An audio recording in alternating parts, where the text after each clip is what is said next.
যে আপনি, আপনি যে শুনতেছেন আপনাকেই বলতেছি।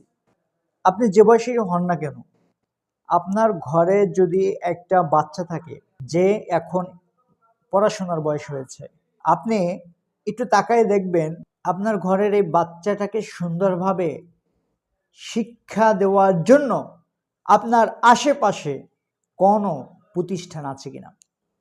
সেটা হোক সরকারি, হোক বেসরকারি। মূলত বেসরকারি কি আছে বা নেই সেটা কখনোই বিবেচ্য হওয়ার উচিত ছিল না, বরং উচিত একটাই, প্রত্যেকটা এলাকায় প্রত্যেকটা মানুষ যেন তাদের সন্তানের জন্য সুশিক্ষা দিতে পারে, সেজন্য মানসম্মত এডুকেশন সরকারের তরফ থেকে করে দেওয়া উচিত ছিল।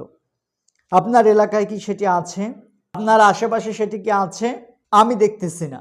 বাচ্চা কিভাবে তার ধর্ম যে অধ্যায়টা আছে সেটার সাথে সাথে দুনিয়ায় চলার জন্য তার বয়স অনুযায়ী যে মানসম্মত শিক্ষাটা দরকার ছিল সেই শিক্ষার ব্যবস্থা আমাদের সমাজে নাই। তাহলে কিস নিয়ে আছেন আপনি ভাই? কিসের বিষয় নিয়ে আপনি শান্তিতে আছেন? কিসের দল করেন? কি রাজনীতি করেন? আপনার বাচ্চার জন্য শিক্ষা অধিকারটাই তো এই দেশে এখন পর্যন্ত ঠিক মতো তৈরি হয় নাই, সেটা নিয়ে তো কথা বলতেছেন না।